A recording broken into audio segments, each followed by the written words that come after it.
The Pacific island of Iwo Jima is only 8 square miles, yet the battle for it proved to be one of the bloodiest of World War II. It was 70 years ago this week that American forces finally captured Iwo Jima from dug-in Japanese forces after weeks of fighting and thousands of lives lost. For decades, nobody went near them.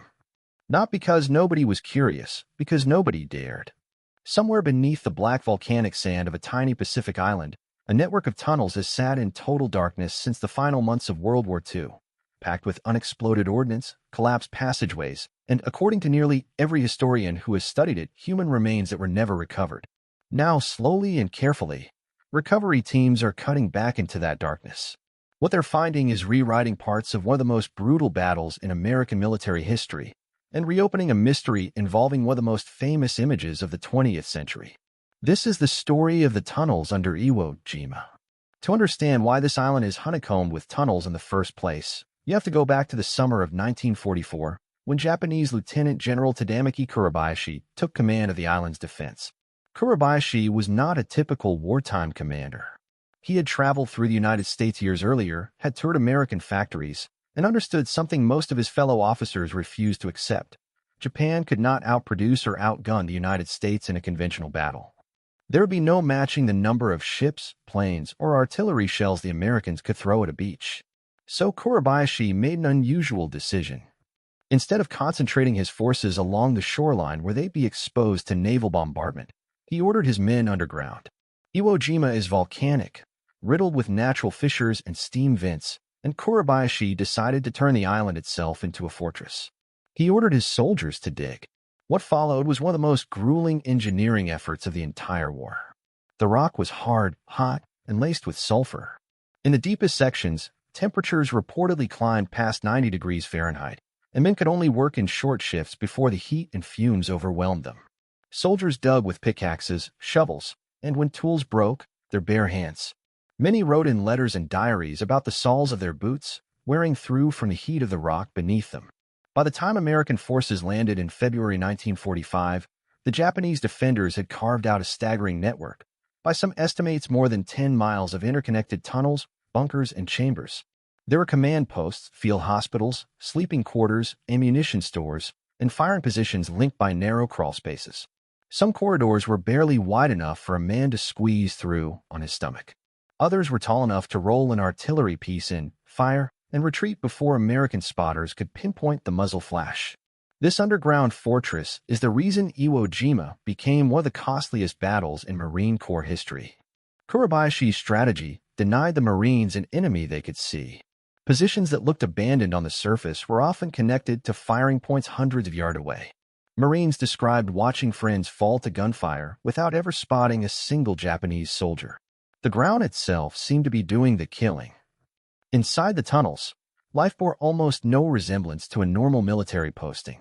Soldiers slept, ate, and stood watch in chambers where the air itself was a hazard.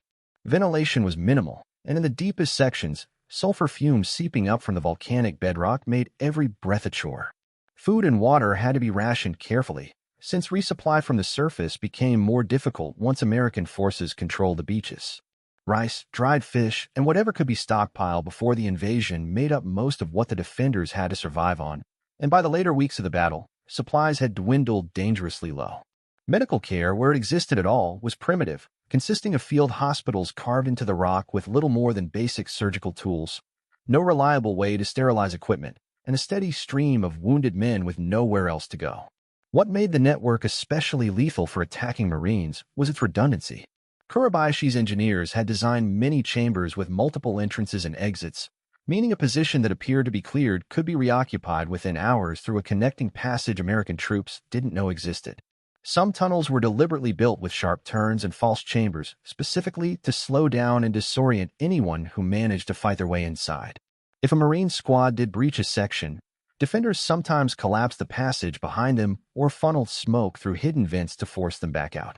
It was warfare designed around denial and attrition rather than open confrontation, and it worked exactly as Kurabayashi had intended, at a devastating cost to both sides.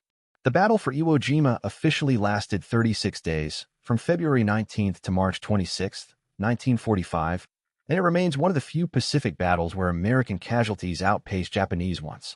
When the island was finally declared secure, thousands of Japanese defenders were still unaccounted for, some killed in combat, many still alive and hiding underground.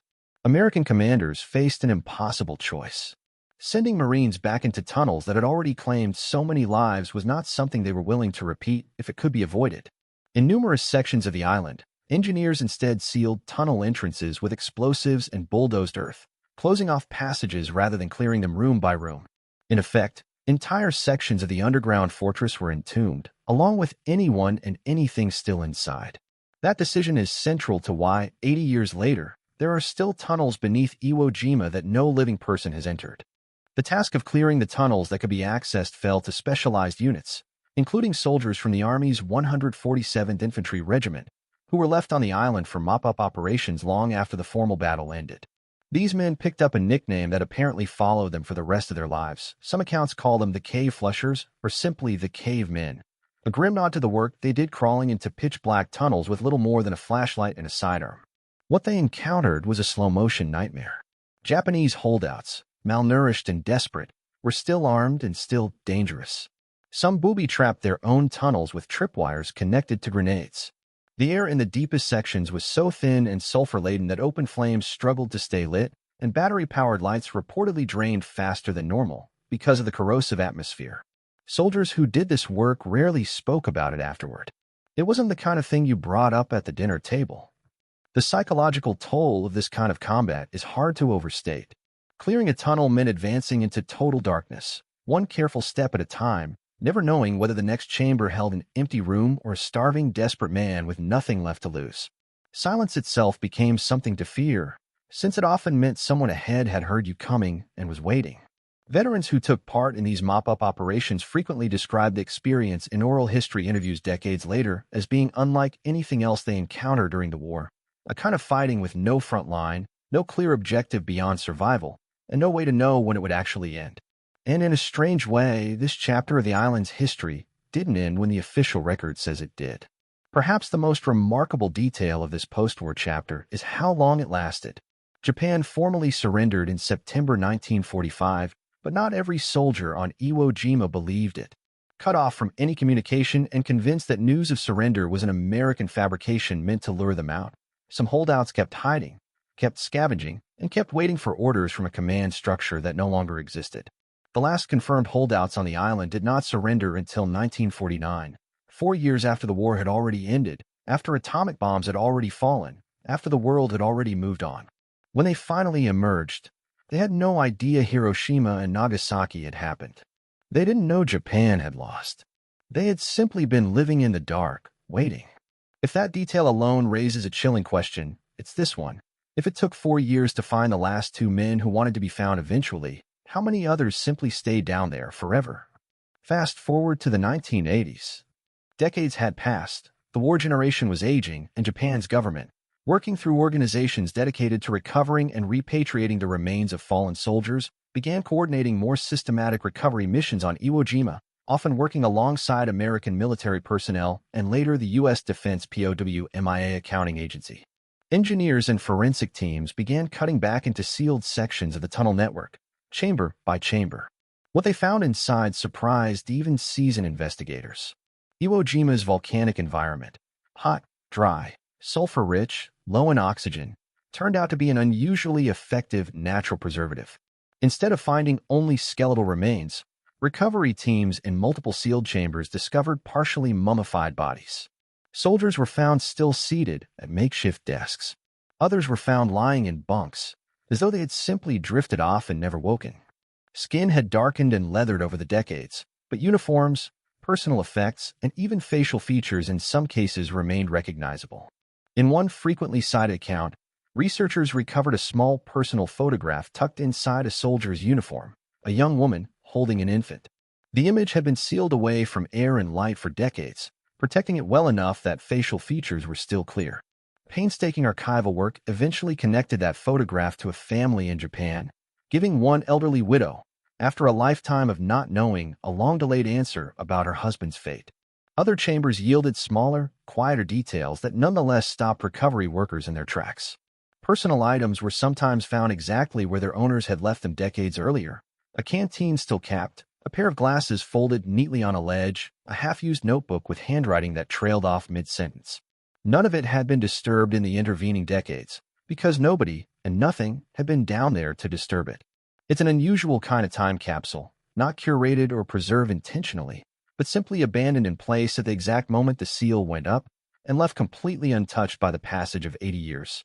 But it's a chamber near the base of Mount Suribachi that has stuck with recovery workers the most. According to accounts from those involved in the operation, one chamber was found with a cluster of bodies arranged in a way that told its own story. Men positioned together, medical supplies scattered nearby, some apparently in the act of tending to wounded comrades when they died.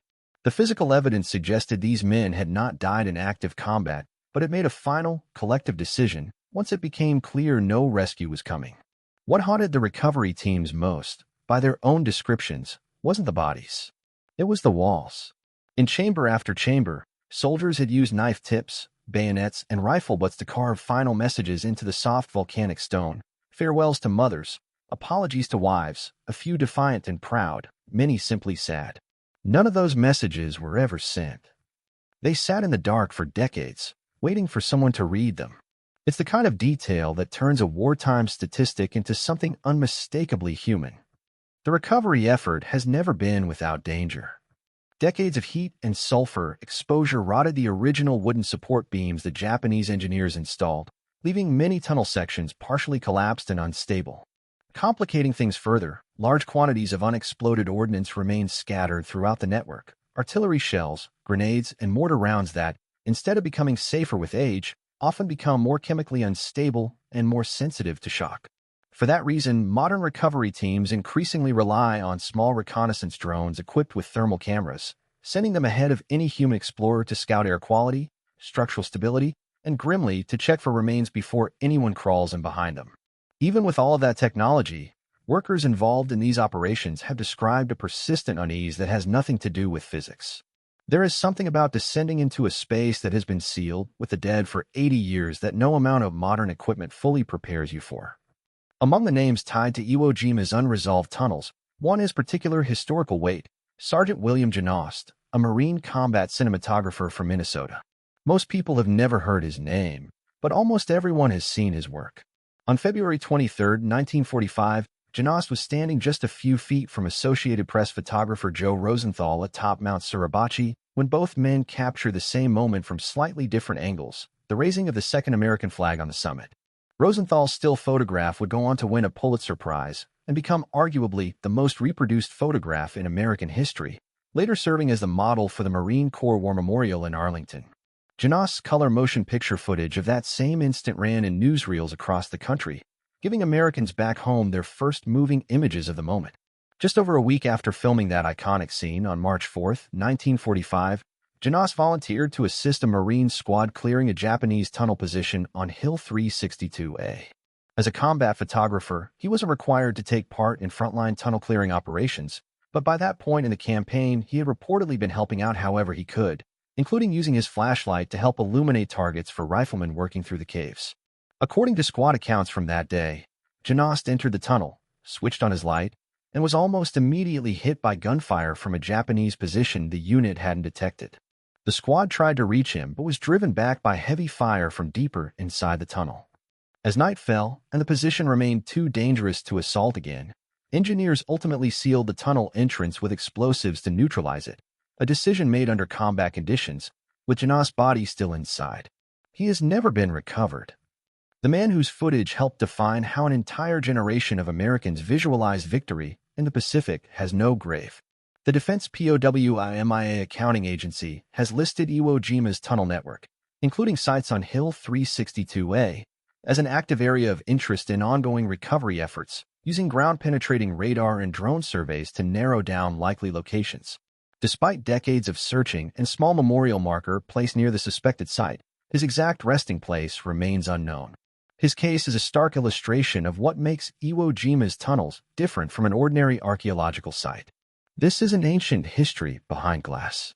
It's a modern military mystery, still open, still being actively investigated, involving a man whose work millions of people have seen without ever learning his name. Given how vast, sealed, and inaccessible this tunnel network has remained for so long, It's no surprise that theories about what else might be hidden down there have circulated for years. One line of speculation involves Japan's wartime scientific programs. A small number of researchers and journalists who have studied Japan's broader wartime research apparatus, including its more infamous biological research units, have floated the question of whether some of the more remote Pacific Island fortifications, Iwo Jima potentially among them, could have served as fallback or storage sites as mainland Japan came under increasing Allied bombing pressure in 1945. It's worth being clear that this remains speculative.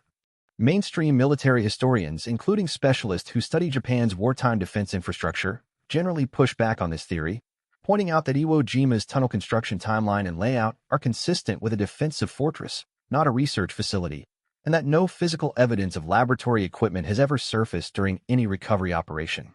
A second, more romantic theory involves hidden wartime loot, an offshoot of the broader Yamashita's gold legend, which holds that Japanese forces looted vast quantities of treasure from occupied territories across Asia and hid caches of it across various Pacific locations before the war's end. Because Iwo Jima's tunnel system is so extensive and so thoroughly sealed, some treasure hunters have suggested it as a plausible hiding spot. Serious historians, including those at major U.S. military history institutions, generally dismiss this theory as unsupported by any archival evidence, though it persists in popular imagination precisely because the tunnels are such an effective place to hide something, whether or not anything was ever actually hidden there. A third and more uncomfortable theory suggests that some tunnels were sealed not purely for tactical safety reasons, but because of how certain engagements played out inside them, pointing to the devastating effects of flamethrowers and incendiary weapons used in close-quarters tunnel fighting, and to inconsistencies some researchers claim to see between official records of which tunnels were formally cleared versus which were simply sealed without ever being entered. Military historians who have reviewed these claims generally attribute discrepancies to the chaos and incomplete record-keeping typical of close-quarters combat, not to any deliberate effort to conceal wrongdoing. There's also a fourth, less sensational explanation that tends to get less attention simply because it doesn't make for dramatic television: logistics and cost. Fully clearing and mapping a tunnel network this extensive, riddled with unexploded ordnance and structurally compromised after 80 years of heat and moisture damage, is an enormous undertaking in terms of both money and manpower. Some historians argue that many sections remain sealed simply because no government has ever allocated the resources to open them safely, not because of any deliberate secrecy. In a network potentially spanning many more miles than were ever formally mapped, prioritization has understandably focused on sections most likely to contain identifiable remains rather than every possible chamber. Most historians who have spent serious time studying Iwo Jima tend to land in the same place regardless of which theory they're addressing. The tunnels don't need a hidden weapons lab or a treasure cache to be extraordinary.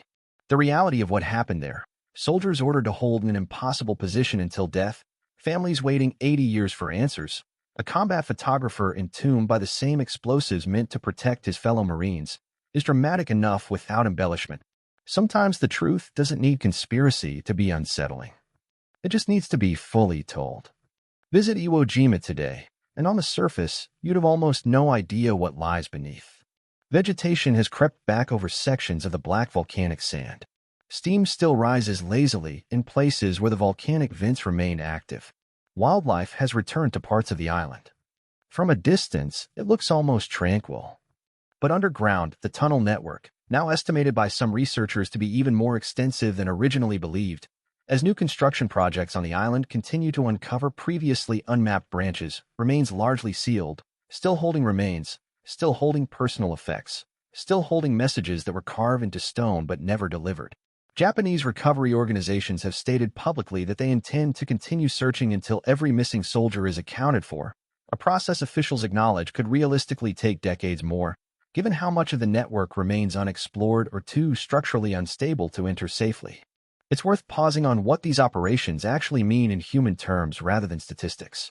Behind every recovered set of remains is a family that spent decades not knowing, a widow who married young and grew old without ever learning where her husband's body lay, children and grandchildren who grew up with nothing but a name on a memorial wall. Every photograph identified, every letter finally read, every soldier's name matched to a set of remains closes a door that, in some cases, had been left open for 3/4 of a century. And somewhere on Hill 362A, in a sealed passage that has resisted every drone survey and every radar sweep for 80 years, William Genost is still there, The man who helped the world see one of its most famous wartime images, still waiting for the recovery that Rosenthal's photograph, ironically, never needed. History doesn't always stay in the past. Sometimes it's still sitting exactly where it was left, sealed under volcanic rock, waiting for someone with a flashlight and enough patience to go looking. Iwo Jima's tunnels are a reminder that some chapters of the Second World War are, quite literally, still being uncovered, one careful, dangerous excavation at a time. It's also worth remembering that Iwo Jima's tunnels aren't an isolated case. Similar underground defensive networks were built by Japanese forces on other Pacific islands during the war, including Okinawa and Peleliu, and recovery operations on those islands continue in parallel with the work happening on Iwo Jima. What makes Iwo Jima stand out is the combination of factors working together. The island's unusual volcanic chemistry, which preserved remains and artifacts in ways rarely seen elsewhere, the sheer density of the tunnel network relative to the island's small size, and the fact that one of the war's most iconic images was produced there, tying a globally recognized photograph directly to a still unresolved missing persons case. Few other wartime sites combine all three of those elements at once. So here's a question worth sitting with. Some experts argue that certain unstable, deeply buried sections of the tunnel network should simply be left sealed, both for safety and out of respect for what may be resting there undisturbed. Others insist that every missing soldier deserves to be found and brought home, no matter how long it takes or how dangerous the recovery becomes. Where do you land on that question? It's one historians, military officials, and the families still waiting for answers continue to wrestle with today. There's no clean ending to this story, and maybe that's the point. As long as sealed chambers remain beneath that black sand, Iwo Jima will keep giving up pieces of its past on its own timeline, not ours. Every recovery mission adds a little more to the record, closes a little more distance between a name on a memorial and an actual resting place, and reminds anyone paying attention that the Second World War, for all the decades that have passed since it ended, still has chapters left to write.